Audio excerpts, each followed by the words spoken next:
We are in Shinokubo.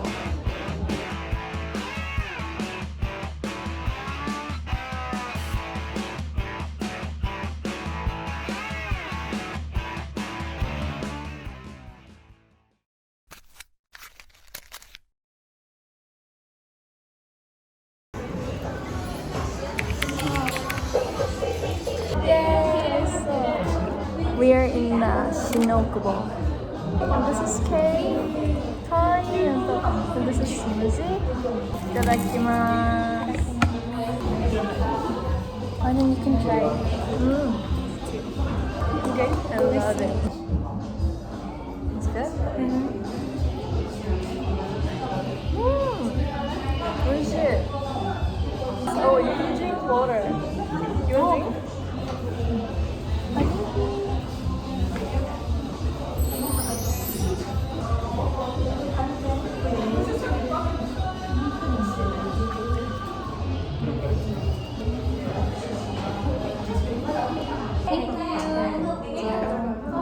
So you study Japanese with that book?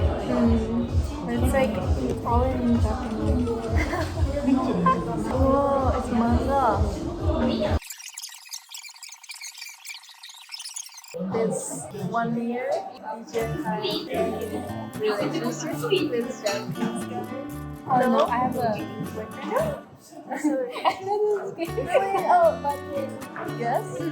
Wait, so 1 year long distance relationship? Is it hard? It's really hard, like, especially like time difference. Yes. For how long did you guys stay? Almost 6 years. What?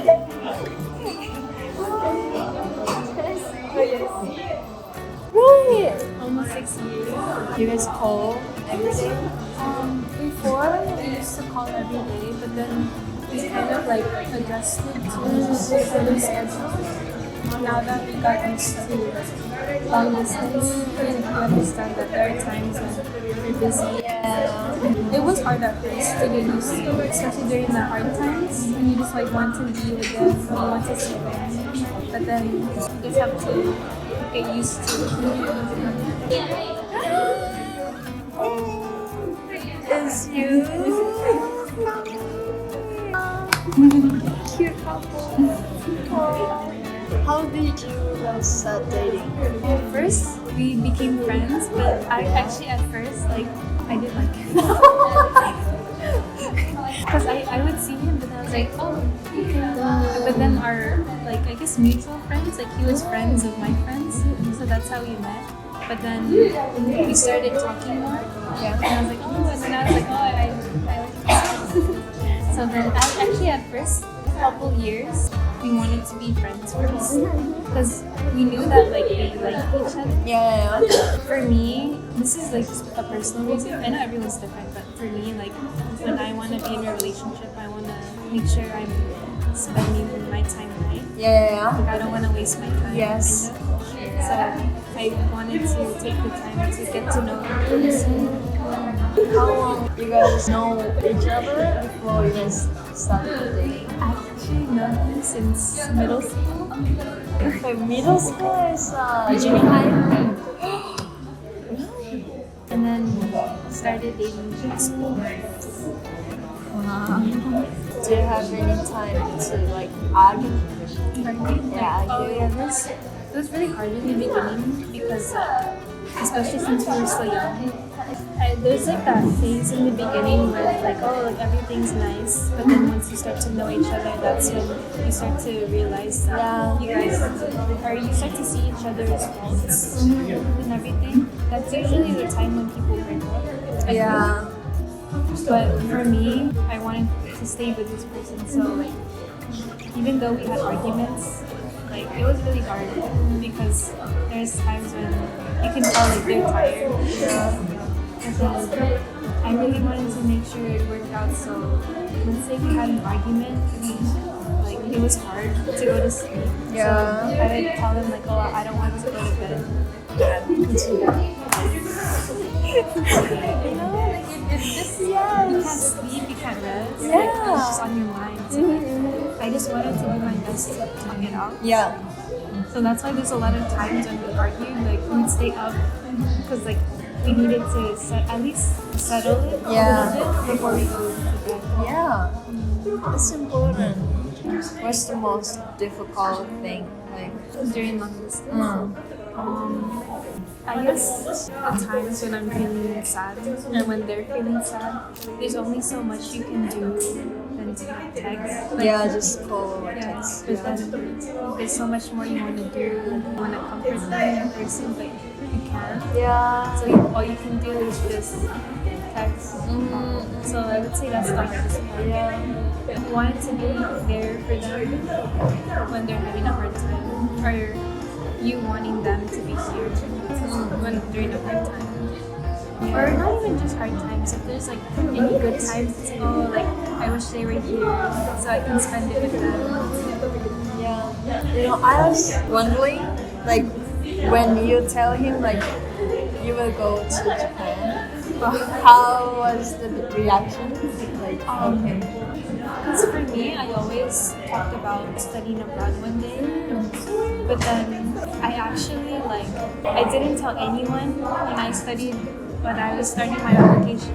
Oh, really? So yeah, once I started my application, that's when I told my boyfriend, I'll study abroad soon. Because for him, he's very supportive in what I do. He showed that he was happy for me, but I know deep down he's sad. And then even before the last couple weeks before I left, he was getting more sad. And he was you're leaving soon. Yeah. There's some days when he even took a break from work just to be here. But it's good, he's supportive. Yeah. So I'm excited to meet him. Yes. Okay, so at the end of this video, I have two questions. So first one is, you have experienced living in other countries and studying abroad. My viewers, they are interested in studying abroad or living in other countries, and they're studying languages. So please give them some advice or what you learned about the experience living in Japan. Anything is fine, but do you have any advice? For me, I tried as much as possible to implement a lot of my hobbies with learning the language. So for example, music. Yeah. So that's the biggest way I learned Japanese. So sometimes I would look at the lyrics and study the lyrics. I would highlight the kanji that I don't know. And I would look it up. So I have a notebook, so I would list all the kanji I don't know from the song. I also look at haroshi on YouTube. Oh, yes. So then I would follow along the song. If you listening to music, I feel it's a good way to study because you're also doing something you like instead of just reading. Just studying. Yeah. So how about what's the best part living in other countries? So far, my experience in Japan has been really good. I feel the country that you go study abroad in really affects the experience abroad. For you, you studied in Canada, so you studied felt you didn't really feel anyone judging you.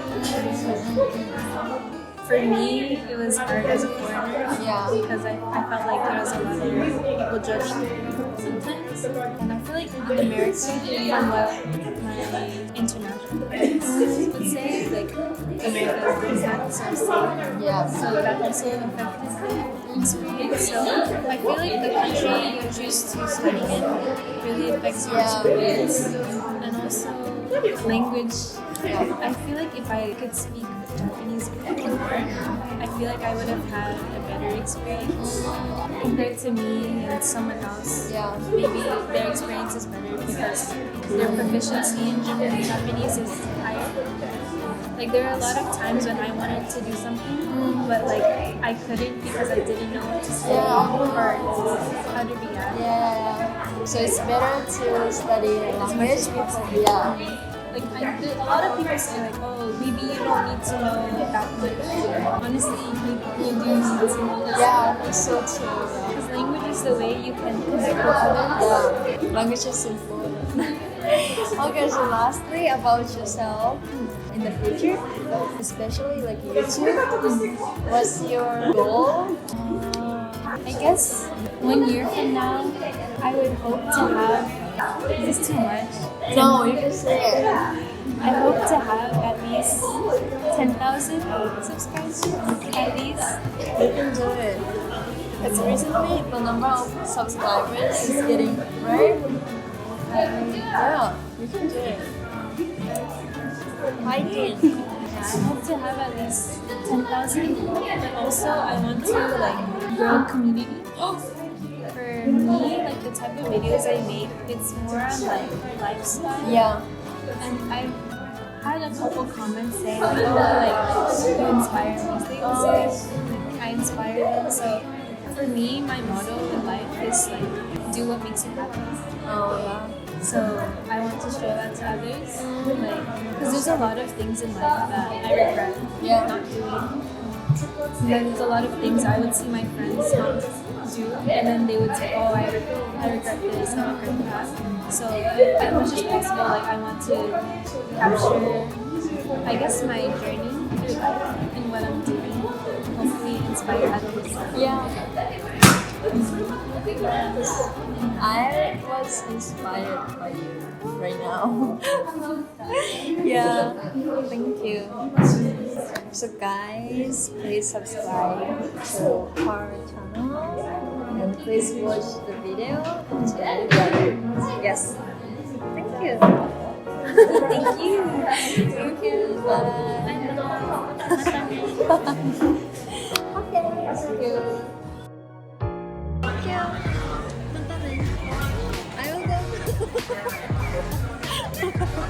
I will go to US. これから電車ご利用のお客様、沿って進んでいただきますと、スムーズにご礼がお着座席を進んでいただきますと、ホームまで一番早くご乗車いただくことができます。続いて女性